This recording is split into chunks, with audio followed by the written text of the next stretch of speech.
Assalamualaikum warahmatullahi wabarakatuh. Perkenalkan, nama saya M. Aziz Bastian Saputra dari UIN Suskaryau, jurusan Teknik Informatika. Jadi pada pertemuan kali ini saya akan menjelaskan sedikit mengenai karya ilmiah dan penelitian. Dan ini ada hasil menurut ringkasan pribadi saya. Jumlah slide, total jumlah slide keseluruhan itu adalah 26 dalam bentuk PowerPoint. Jadi langsung saja, karya ilmiah dan penelitian. Jadi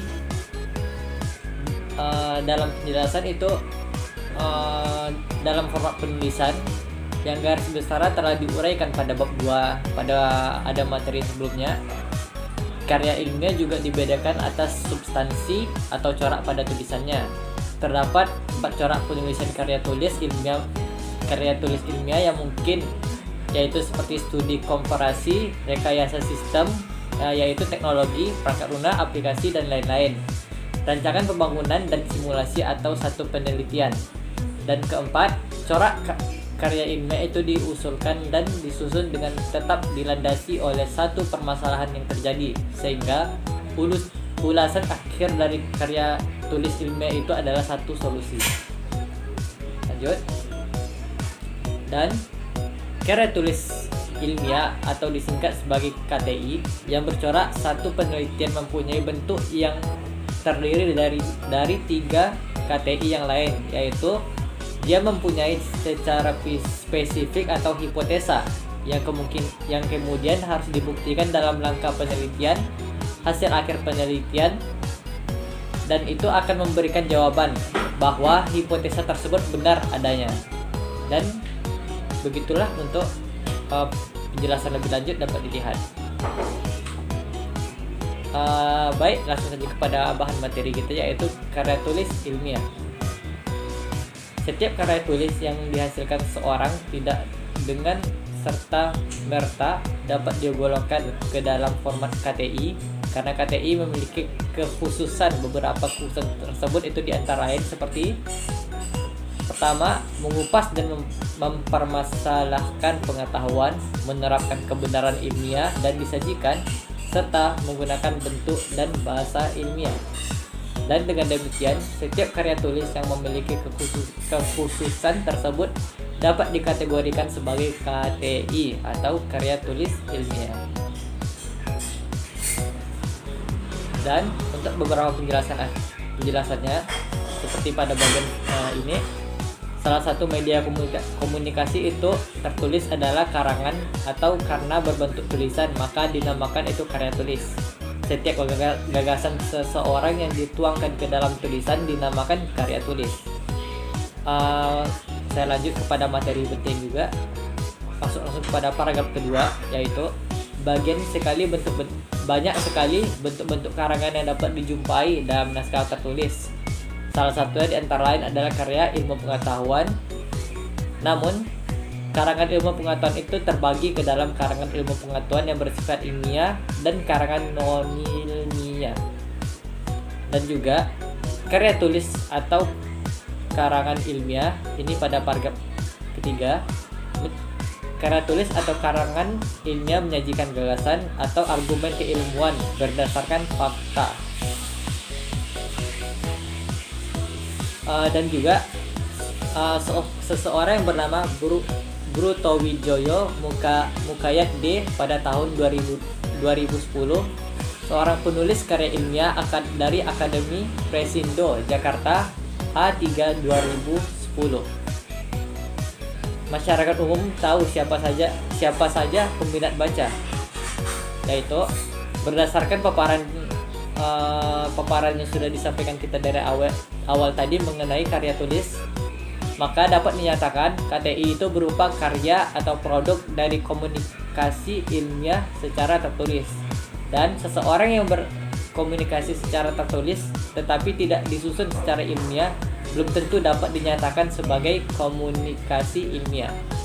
Jadi kita tahu bahwa bila seseorang itu berkomunikasi secara tertulis tetapi tidak disusun secara ilmiah, dan itu kita dapat menyatakan bahwa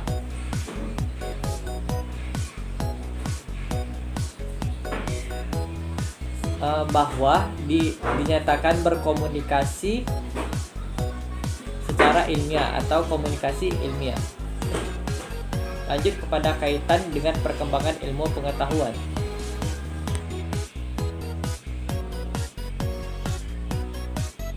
Baik, kita masuk kepada kaitan dengan perkembangan ilmu pengetahuan.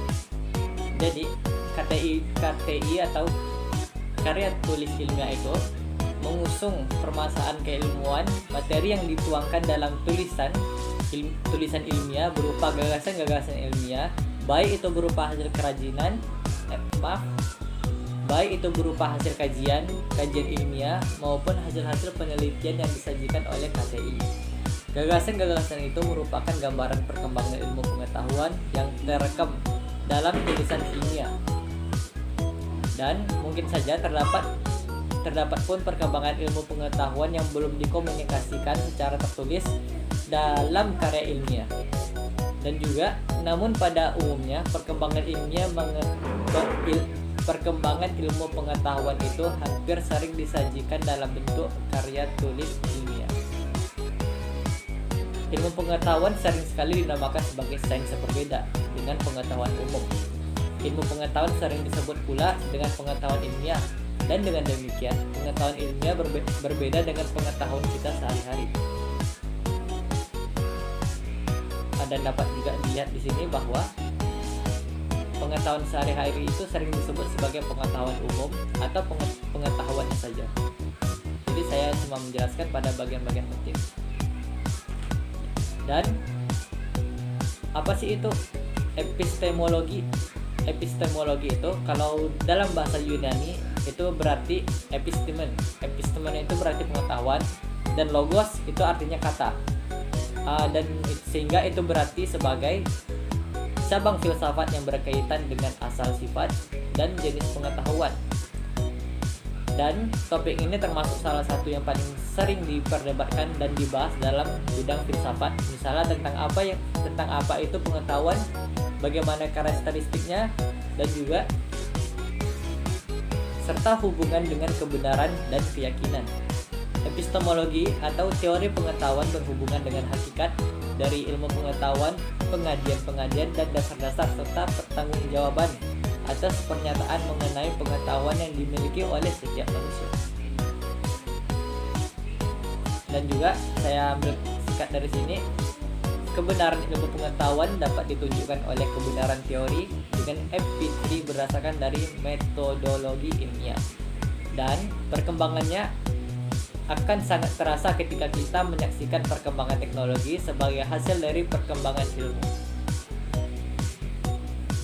Kita penegaskan pada bagian perkembangan ilmu.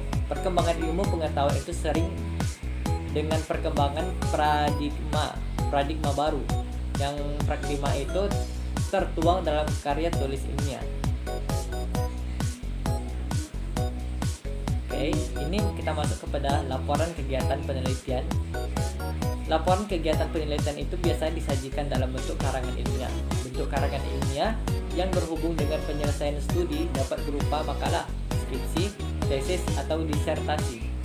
Laporan studi sebagaimana bentuk-bentuk karya tersebut pada dasarnya berkontribusi untuk perkembangan ilmu pengetahuan, untuk dapat meningkatkan kepercayaan sidang pembaca terhadap kebahasaan dalam temuan penelitian ilmiah saat diperlukan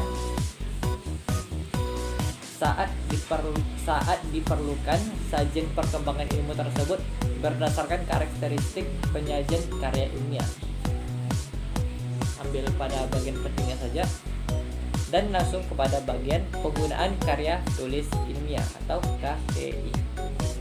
Karya tulis ilmiah merupakan karya manusia yang dituangkan secara tertulis dalam mengusung suatu perkembangan ilmu. Karya tulis ini menandai keberagaman pemikiran manusia dan perkembangan ilmu pengetahuan. Semakin banyak tulisan ilmiah, maka semakin beragam pemikiran manusia dalam menunjukkan perkembangan ilmu pengetahuan. Lanjut pada pengembangan kemampuan penyusunan karya tulis. Kita ambil pada bagian ketiga, yaitu pengembangan kemampuan menulis. Contohnya sebagai pengembangan kemampuan menulis di sekolah. Pengembangan kemampuan menulis di sekolah-sekolah atau perguruan tinggi tidak secara khusus dilakukan dalam bentuk pelatihan, kecuali pada beberapa tempat dikembangkan program workshop mungkin yang berorientasi pada pengembangan menulis secara langsung. Pada umumnya kemampuan menyusun karya tulis ilmiah yang dimiliki para pelajar kemungkinan sebagian besar karena dia mampu melatih dirinya sendiri. Kemampuan yang dia miliki itu merupakan upaya seseorang dalam melakukan kegiatan pengembangan diri dalam menulis. Kita langsung saja. Hal yang serupa terjadi pula di perguruan tinggi. Pada umumnya para mahasiswa beroleh kesulitan di dalam penulisan karya ilmiah. Para mahasiswa sering menghasilkan makalah yang kurang memenuhi kriteria seperti karangan ilmiah karena terbatas kemampuan dalam menulis karangan ilmiah yang dimilikinya. Demikian pula ketika mahasiswa akan menyelesaikan studinya dan dituntut dapat membuat karangan ilmiah berupa penuaan secara tertulis, gagasan hasil penelitian, maka mendapat kesulitan dalam merangkai gagasan tertulis ke dalam bentuk karangan ilmiah yang harus dilaporkan dalam bentuk skripsi, tesis, dan disertasi. Dan juga kesulitan menyusun karya ilmiah dialami pula oleh para peneliti atau guru yang melakukan penelitian tindakan kelas. Dan dapat kita cek di sini untuk pelaksanaannya seperti pada share screen yang telah saya bagikan ini. Karya tulis ilmiah yang populer. Apa sih yang dimaksud dengan populer di sini? Yang dimaksud populer di sini ialah dikenal dan mudah dipahami oleh banyak orang. Jadi karangan ilmu pengetahuan populer itu ialah tentang ilmu yang dikenal oleh banyak dan ditulis secara ilmiah sedemikian sehingga mudah dipahami oleh rata-rata pembaca. Mempopulerkan ilmu pengetahuan. Contohnya seperti ini. Tidak semua ilmuwan itu dapat memahami cara tingkat berpikir seseorang dalam masyarakat umum. Kebanyakan mereka berpendapat bahwa menulis karangan ilmu pengetahuan populer itu adalah membuang-buang waktu, dan karangan ilmu pengetahuan yang ditulis tidak dengan teknis itu tidak lengkap dan tidak eksak dan tidak bermutu. Dengan kata lain, memiliki kekurangan gitu. Jadi kita langsung saja cara untuk mempopulerkan ilmu pengetahuan dalam karya ilmiah populer itu. Karya ilmiah populer bermacam-macam, tetapi umumnya sebagai berikut. Pertama, menyatakan hasilnya. Yang dikatakan dalam menyatakan hasilnya itu berupa pernyataan-pernyataan yang didasarkan pada observasi atau percobaan-percobaan atau hasil penalaran matematis yang mendasar. 2.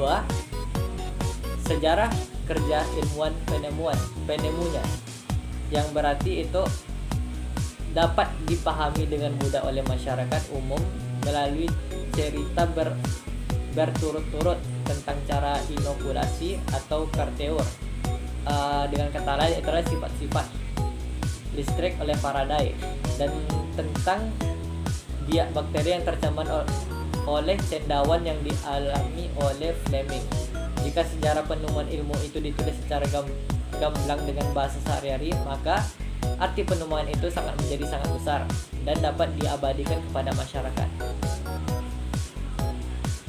3. Deskripsi jalannya percobaan dan pengamatan. Dengan cara penulisan karangan ilmu pengetahuan populer seolah-olah melihat sendiri proses percobaan atau pengamatan yang dikerjakan oleh penemuannya. Dan 4. Cerita fiktif tetapi berdasarkan ilmu, yang berarti di sini berpengetahuan berdaya imajinasi tinggi dan berpengetahuan ilmiah, dapat menulis cerita fiktif tentang pengamatan gerhana matahari total di Tanjung Godok, Jawa Timur tahun 1983, atau tentang mata-mata Rusia yang berusaha memperoleh rahasia bom atom di Amerika, atau tentang sebuah dokter sedang menghadapi seorang pasien yang menemui buah simalakama. Perkiraan ini berdasarkan hasil nalar dan logika. Baik, kita masuk pada karya tulis penelitian. Seperti yang telah disinggung di depan bahwa karya tulis hasil penelitian selalu dilandasi oleh satu hipotesa yang nantinya dibahas dan dibuktikan dalam satu penelitian dengan metode tertentu untuk pada akhirnya diperbolehkan pembuktian. Dan juga dalam karya tulis penelitian terdapat juga tesis yang merupakan istilah umum untuk suatu tulis akademik yang dilakukan oleh mahasiswa yang diwajibkan oleh perguruan tinggi. Dan juga tahapan yang biasa dilakukan penulisan untuk tesis mirip dengan tahap-tahap yang ditempuh dalam penulisan makalah penelitian. Baik, kita langsung kepada pengujian semacam ini. Pengujiannya yaitu pertama, lazimnya di Indonesia. Tesis secara berturut-turut dijuluki sebagai pertama, skripsi atau skripsi S1 untuk jenjang pendidikan. Kedua, skripsi S2 atau skripsi magister untuk jenjang pendidikan atau setara 2 yang berarti S2. Yang ketiga itu disertasi atau disertasi doktoral untuk jenjang pendidikan juga setara 3 atau S3. Dan proposal penelitian di dunia akademik mengikuti suatu pola umum dan 5 komponen, yaitu pertama, pendahuluan studi yang diusulkan dan termasuk pertanyaan penelitian, tinjauan literatur dan kerangka teoretikal, prosedur penelitian dan referensi. Dan juga elemen-elemen kelima komponen itu adalah sebagai berikut. Pertama, halaman-halaman depan. Kedua juga pendahuluan yang tadi. Dan pada bagian-bagian ini terdapat pula bagian-bagian yang lain, seperti bagian judul proposal, judul tesis atau studi, nama jurusan, nama dan nomor mahasiswa, bulan dan tahun. Dan pada pendahuluan terdapat pengantar dan latar belakang, pertanyaan penelitian kunci, tujuan penelitian, determinasi studi dan signifikansi penelitian. Dan 3, tinjauan literatur dan kerangka teoritas, dan 4, prosedur penelitian. Kalau pada tinjauan ini yaitu dalam bidang yang dikajikan yang relevan dengan pertanyaan penelitian. Yang keempat, terdapat selayang-selayang pandang, terdapat desain studi, konsep-konsep kunci dan definisi-definisi ataupun istilah dan atau sumber informasi. Keempat, pengumpulan data. Kelima, metode. Keenam, kerangka kerja dan rentangan masa studi. Baik, sekian dari saya. Mungkin saya sedikit menjelaskan pada bagian-bagian inti, tidak dapat menjelaskan semuanya. Jadi saya menjelaskan inti-inti dari materi. Walaupun ada sebagian yang tidak saya baca, mohon maaf atas segala kekurangan. Kurang lebih saya mohon maaf. Assalamualaikum warahmatullahi wabarakatuh.